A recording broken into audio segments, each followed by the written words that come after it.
오늘은 한국교회와 함께하는 70일 구국기도회 48번째 날입니다. 구국기도회를 시작한 지 벌써 50여일이 다 되어갑니다.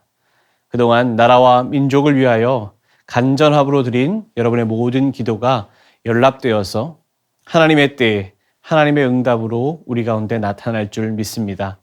특별히 오늘은 우리가 감사의 기도로 나아갔으면 좋겠습니다. 전 세계가 코로나 바이러스로 인해 몸살을 앓게 된 이후에 우리의 감사가 많이 약해진 것 같습니다. 사실 돌아보면 절대로 감사할 수 있는 상황이 아니죠. 많은 사람들이 바이러스에 감염되고 사랑하는 친구와 가족들이 고통받다가 세상을 떠나기도 했습니다. 팬데믹의 상황이 2년 이상 지속되고 있지만 아직도 이 코로나 바이러스는 강하게 진행 중입니다. 경제적으로나 정치적으로 전 세계가 혼란과 혼돈을 겪고 있습니다. 끝이 없는 터널을 지나고 있는 것 같으며 희망이 보이질 않습니다. 결코 감사할 수가 없는 상황입니다. 그러나 데살로니가전서 5장 18절은 우리에게 말씀합니다.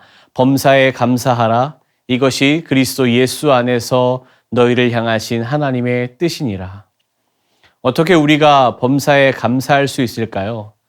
감사할 수 없는 상황 가운데 어떻게 감사의 기도를 드릴 수 있을까요? 먼저는 우리가 하나님의 사랑을 기억하면 감사의 기도를 드릴 수 있습니다. 죽을 수밖에 없는 죄인을 하나님께서 살려주셨습니다.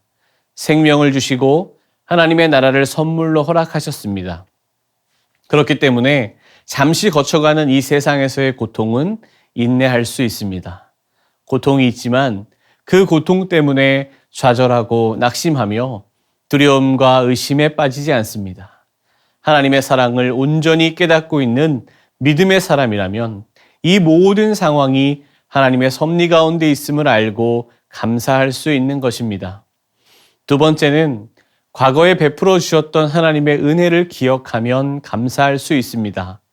이스라엘 백성들이 광야에서 하나님을 원망하며 불평했던 이유는 이전의 은혜를 기억하지 못해서였습니다. 하나님의 능력과 권세로 기적을 베푸시며 인도하셨던 그 하나님의 구원의 은총을 기억하지 못하고 눈앞에 펼쳐진 어려움만 보았기에 그들은 감사할 수 없었습니다. 우리도 지난 날들을 돌아보면 하나님의 은혜가 얼마나 컸었는지 깨달을 수 있습니다. 하나님의 은혜가 아니면 살아갈 수 없었을 정도로 과분한 은혜를 받았습니다. 그 은혜를 기억한다면 우리는 감사의 기도로 나아가야 합니다. 이 시간 하나님의 사랑과 은혜로 말미암아 감사의 기도를 드릴 수 있기 원합니다. 빌립보서 4장 6절은 말씀합니다. 아무것도 염려하지 말고 다만 모든 일에 기도와 간구로 너희 구할 것을 감사함으로 하나님께 아뢰라. 감사의 기도로 나아가는 우리를 너무나 사랑하시는 긍휼과 자비의 하나님께서 이 땅 가운데, 이 나라, 이 민족 가운데 치유와 회복의 역사를 허락하실 것입니다. 사랑과 은혜가 많으신 하나님 아버지 감사합니다.